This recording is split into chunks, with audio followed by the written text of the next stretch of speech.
안녕하세요 여러분, 서범입니다. 오늘 여러분들께 소개해드릴 책 한번 보여드리겠습니다. 오늘 소개해드릴 책은 이 책입니다. 어떻게 회사는 강해지는가 라는 책입니다. 그리고 책 한 권이 더 있습니다. 이나모리 가조의 회계 경영이라는 책입니다. 역시 이 두 권의 책 모두 그 저자가 이나모리 가조라고 하는 그 일본의 그 최고의 경영의 신으로 불리는 그분이 이제 그 쓴 책입니다. 근데 이 책 역시 이번에 나온 신간 두 권 다 제가 또 서평단으로 선정이 되어서 아주 운 좋게 이 책을 보게 되어졌습니다. 이 앞전에도 이 이나모리 가조 이 분께서 쓰신 책이 한 뭐 두세 권인가 그렇게 더 있는데 그 리더에 관련된 것 뭐 그런 책도 있었는데 그 책들도 제가 운 좋게 다 이렇게 봤습니다. 그래서 이 두 권의 책 가운데 특별히 뭐 이 회계 경영이라는 책 있죠. 요거는 어떻게 보면 그 회계에 관해서만 이제 전문적으로 이렇게 좀, 그 이나모리 가주 경영의 신이신 이분이 자신이 이제 경영을 해오면서 그 손해보지 않고 이렇게 그 기업을 이끌어 올 수 있었던 어떤 그 회계에 관해서 이제 전문적으로 이야기를 하고 60년간 한 번도 적자를 내지 않은 그 비밀에 대해서 이제 언급을 했는데요. 그런데 이 어떻게 회사는 강해지는가라는 이 책을 또 보다 보면 여기에도 어느 정도 이 회계에 관련된 내용들이 언급이 되어지는 부분이 있었기 때문에 제가 이 책 두 권을 다 이렇게 오늘 소개하기보다는 어떻게 회사는 강해지는가라는 이 책을 중점적으로 해서 여러분들께 오늘 소개를 해드리도록 하겠습니다. 어떻게 회사는 강해지는가, 이 책은요, 위기에 강한 회사를 만드는 28가지의 어떤 그 가치관 경영의 원칙에 대해서 이나모리 가조 이 분께서 젊은 그 CEO들에게 들려주는 그런 어떤 내용입니다. 그래서 이 책의 그 내용을 보면 이 책이 언제 나온 거냐면 세이와주쿠 연구 모임의 내용을 정리해서 1998년도에 실천 경영 문답이라는 제목으로 출간한 것이다 라고 이렇게 얘기를 합니다. 그러니까 98년도에 출간했으면 뭐 한 24년 그 정도가 지금 지난 그 시간이죠. 그러면서 많은 분들이 이런 의문을 가질 수도 있을 것 같아요. 야, 24년이나 지난 그 어떤 경영에 대한 어떤 그 가르침 철학이 과연 오늘날에 이게 맞는 얘기가 나오겠냐, 시대 좀 뒤떨어진 얘기가 아니겠냐. 저도 처음에는 그렇게 생각을 했습니다. 그런데 이 책을 보다 보면 그게 좀 이렇게 거기에 대한 그 오해가 싹 가시는 이유 중에 하나가 뭐냐면, 이나모리 가즈오 이 경영인께서 쓰신 책들을 죄다 다 이렇게 쭉 읽어보면 이분은 항상 그 어떤 방법론이나 어떤 이 수단이나 이런 거를 강요하기보다는 그 핵심적인 근원적인 거를 아주 많이 강조를 한다라는 거예요. 그래서 예를 들면 어떻게 하면 회사를 더 강하게 만들 수 있단 말인가 하면서 여기에서 이렇게 답변을 합니다. 모든 직원의 행복 추구를 교세라의 경영 원칙으로 삼자. 그것이 목표라면 직원들도 나와 마음을 함께 할 수 있을 것이다. 이렇게 뭔가 좀 그 인간 근원적인 것, 윤리나 도덕, 법 이런 거에 크게 어긋남 없이 욕심 부리지 않고 바르게만 이렇게 경영을 해 나가자라고 하는 어떤 이런 어떻게 보면 시대에 좀 뒤떨어진 듯한 고리따분한 얘기일 수도 있겠지만 이것이 바로 근원인 거고 이것이 시대의 어떤 그 베이스로 깔려 있는 거기 때문에 이걸 지키면서 가다 보면 자동적으로 회사는 강해질 수밖에 없다라고 이렇게 이제 이 이나모리 가주오 이 경영자는 주장을 하고 있습니다. 그래서 그런가 아무래도 뭐 오랜 시간이 그렇게 흘렀음에도 불구하고 이 책에 사람들이 관심을 갖고 또 이나모리 가주오 이 경영인의 어떤 그 말에 귀를 기울이는 이유가 이런 근원적인 것에 더 중점을 두고 이것에 이제 그 강조를 하고 있기 때문에 그런 게 아닌가라는 그런 생각을 이제 한번 해보게 되었습니다. 그러면서 여기에도 보면 제가 몇 군데를 이제 소개를 해드리면요, 이런 이야기를 합니다. 인간은 집착에서 벗어났을 때 가장 강해지는 법입니다. 돈을 벌고 싶다거나 출세하고 싶다는 마음은 모두 욕망입니다. 물론 이러한 집착과 욕망에서 완전히 벗어나기는 어렵겠지만 다른 사람에게 기쁨을 주기 위해 행동하면 그만큼 사사로운 욕심은 줄일 수 있습니다.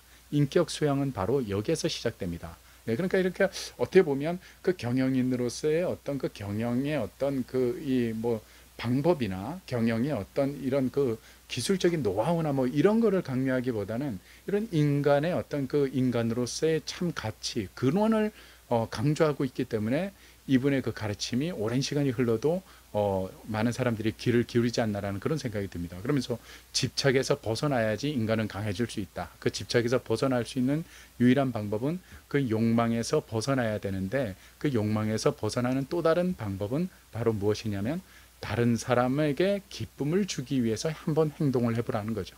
예, 그러다 보면 그런 것에서 이제 자유로워질 수 있다라고 이제 이렇게 이야기하는 대목, 뭐 이런 대목이 있고요.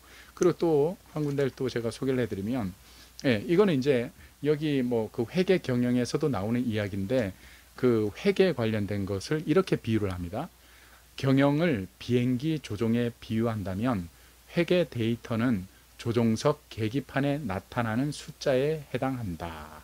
먼저 경영자 자신이 회계라는 것을 잘 알고 이해해야 한다. 계기판에 표시된 숫자가 무엇을 의미하는지를 손바닥 들여다보듯 이해하지 못한다면 진정한 경영자라고 말할 수 없기 때문이다 라고 이렇게 이야기를 하면서 이 책에서도 그 젊은 경영인들의 질문 앞에 이렇게 회계의 중요성에 대해서 이렇게 가르치고 강조를 해주고 있습니다. 뭐 한 군데만 더 소개를 해드릴까요? 여기 보면 나는 사람의 마음을 기본 토대에 두고 경영을 해나가자는 소신을 세웠다. 사람의 마음은 바뀌기 쉬운 것도 사실이지만 반면에 한번 강하게 결속이 되면 그 무엇으로도 대체하기 어려울 정도로 막강한 힘을 발휘한다. 예, 이런 것이 이 이나무리 가주오 이 경영인의 그 어떤 경영의 그 핵심 철학이었다라는 거죠. 그러니까 사람의 마음을 기본 토대로 두고 경영을 해 나가야겠다라는 어떤 이런 것들. 그러니까 이런 아주 근원적인 것들을 많이 이제 강조를 합니다. 그래서 아주 재밌는 것 중에 하나는 여기에 보면 이제 그 어떤 그 젊은 경영인이 그런 고민을 이야기를 해요.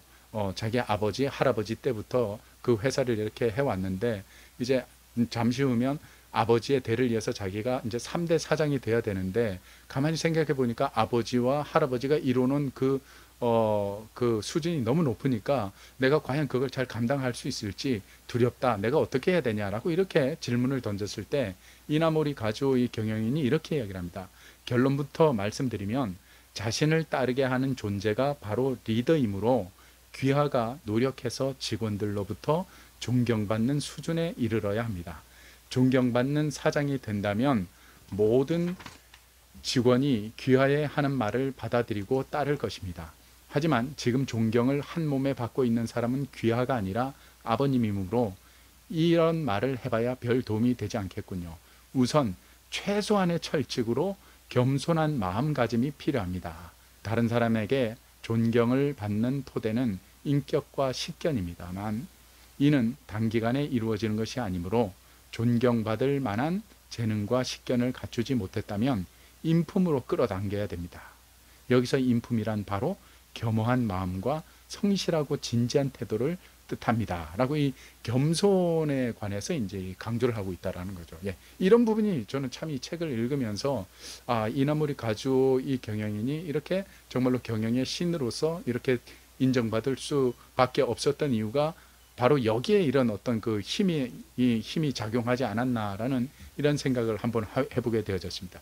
그러면서 저는 그런 생각을 한번 해봐요. 이 이나모리 가주오 이 경영인 같은 경우에도 교세라 창업 당시에 아주 뭐 엄청난 그 어려움도 겪고 또 본인이 경영 그 리더로서 이제 그 꼭대기까지도 올라가 본 사람이거든요. 그러니까 이게 무엇을 의미하냐면 꼭대기도 올라가 보고 밑바닥도 있어 봤던 사람 그 양쪽 모두를 다 이해할 수 있다라는 것은 그 양쪽 모두의 그 어떤 위치를 파악한다라는 거죠. 그죠? 이거는 어떻게 보면 그 경영인으로서 갖춰야 될 엄청난 그 무기다라는 그런 생각이 저는 한편으로 듭니다.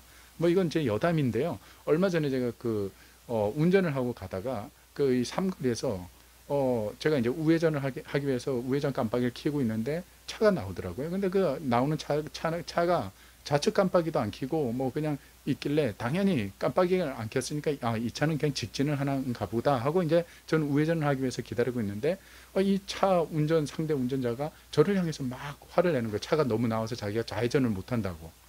만약에 좌회전 깜빡이를 켰으면 제가 뭐 그렇게 많이 안 나가고 오히려 뒤로 또 빼주는데 나갔더라도 이렇게 뒤로 빼주는데 깜빡이도 안 넣고 그냥 무작정 그렇게 이제 화를 내고 하니까 너무 저도 이제 그 분노가 치밀어 오르는 거예요. 그래서 혼자 운전하다가 차 안에서 저도 모르게 혼자 막 분노하면서 저도 이제 막 화를 내면서 욕을 했거든요. 그런데 그 일이 있고 난 다음에 저희 이제 그 제가 이제 그 제 조카들을 데리고 이제 그 아침에 등교를 한번 시켜줘야 될 일이 있어가지고 예, 이렇게 운전을 하고 가다가 거기에서 이와 비슷한 일이 벌어진 겁니다. 근데 이때는 이제 누가 실수를 했냐면 제가 실수를 한 거예요. 저는 이제 좌회전을 이제 하려고 예, 이렇게 삼거리에서 좌회전을 하려고 기다리고 있는데 왼쪽에 보니까 이 반사경으로 보니까 차가 예, 저기 멀리서 오더라고요. 그래서 지금 이제 여기서 좌회전하면 되겠다. 오른쪽을 분명히 제가 봤는데 차가 없었거든요.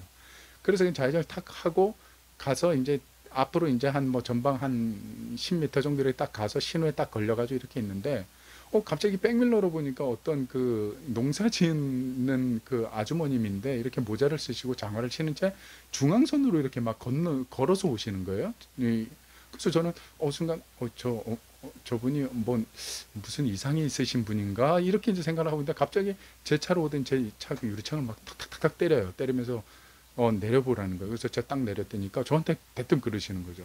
아니 차 운전을 왜 그렇게 해요 하면서 화를 내시는 거예요. 그래서 제가 아니요 아유 어머님 그럼 무슨 말씀이세요? 그랬더니까 제가 갑자기 좌회전을 확 하는 바람에 자기가 저쪽에서 오다가 브레이크를 확 밟았다라는 거예요. 그러면서 그 거리가 조금만 저기 늦었으면 차가 접촉 사고가 났을 거다 이렇게 하면서 막 아주 그 놀라서 그렇게 이렇게 말씀을 하시더라고요. 그러니 저는 정말 오른쪽에 그 차가 있는 걸 못 봤거든요. 그래서 이거는 뭐 왜 됐든 간에 제가 잘못한 거고 제가 실수한 거니까 이때는 방법은 딱 하나밖에 없는 거죠. 제가 무조건 빌어야 되는 거죠. 그래서 그 아주머님께 아유 어머님 정말 죄송합니다. 제가 왼쪽은 분명히 봤는데 오른쪽에서 어머님 차가 오는 걸 제가 못 봤어요. 정말 죄송합니다. 제가 이게 거짓말이 아니라 제가 애들도 태웠는데 만약에 그 오는 차가 보였으면 제가 거기서 안 쓰고 이렇게 좌회전을 할 일이 없지 않습니까? 그러면서 제가 하여튼 너무 죄송하다고 막 무조건 빌었어요. 예. 그랬더니 이 아주머님이 차 안에 아이들 탄 걸 딱 보더니 마음을 탁 누그러뜨리고 알았어요 됐어요 가세요 이러면서 이렇게 마음이 풀어져 가지고 가시더라고요. 그때 이제 제가 느낀 게 그겁니다. 그 바로 며칠 전에는 제가 실수하지 않고 상대 운전자가 실수를 해서 제가 막 분노하고 화내는 게 정당화되는 그야말로 어떻게 보면 그때는 제가 칼자루를 쥔 입장이었고 그 다음에 이제 조카들 태우고 갔을 때는 제가 실수를 했기 때문에 제가 칼자루를 쥐었다기보다는 제가 칼자루 끝에 놓이는 상황이 되었던 거죠.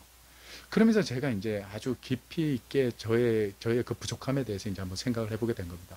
왜 내가 그때 칼자루 잡고 있을 때 내가 나중에 만났던 그 아주머님처럼 그 어머님처럼 너그럽게 뭔가 이렇게 좀 아량을 베풀질 못했을까라는 이런 것들을 생각하니까 제가 너무 한심스러운 거예요. 그러면서 야 그래 내가 아직도 멀었구나. 나 하나 앞가림하는 것 자체도 이렇게 힘든 그런 존재구나 하면서 제 그 부족함 때문에 아주 부끄러워하면서 다음엔 정말 왜 운전을 겸손하게 해야 되는지 예?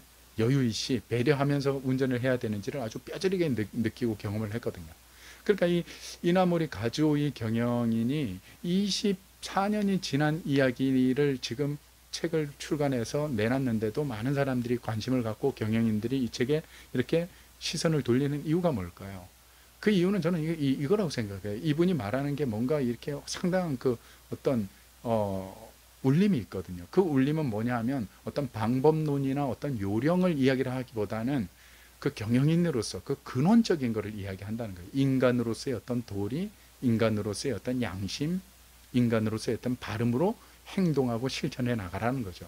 그러면서 이제 본인도 어려운 상황에서 이제 그 창업을 해보고 밑에 있는 사람들의 입장도 자기는 이제 파악을 했고 또 나중에 경영인이 되어서 그 한 그룹을 이끌어 나가는 어떤 그 리더로서의 자리까지도 올라가 봤다는 거죠. 그러니까 이 말은 제 식으로 바꾸면 칼자루를 쥐어보기도 했고 또 반대로 칼자루 끝에도 놓여봤던 사람이기 때문에 이 양당 간의 모든 그 상황을 정확하게 몸으로 익히신 분의 이야기이기 때문에 어쩌면 많은 사람들이 이 책에 또 이분의 그 얘기에 많이 귀를 기울이는 것이 아닌가라는 그런 생각을 한번 해보면서 제가 이 책을 보게 되었습니다. 오늘은 뭐 제가 이 여담을 얘기하다 보니까 좀 이 영상 리뷰가 좀 길어졌는데요. 예, 아무튼 뭐 그 어떤 그 경영에 대한 것 또 그런 것에 또 회계 경영에 대해서 또 이렇게 관심이 있으신 분들이라면 예, 이 책이 없지 않아서 많은 그 도전과 또 도움을 줄 수 있는 책이라는 그런 생각에서 제가 오늘 소개를 해드렸습니다. 마지막으로 다시 한번 책 보여드리겠습니다. 어떻게 회사는 강해지는가 라는 책, 그리고 이나모리 가즈오의 회계 경영, 예, 이 두 권의 책을 제가 오늘은 여러분들께 소개를 했습니다. 다음에 제가 또 좋은 책 나오면 그 책 보고 여러분들께 소개해 드리도록 하겠습니다. 고맙습니다.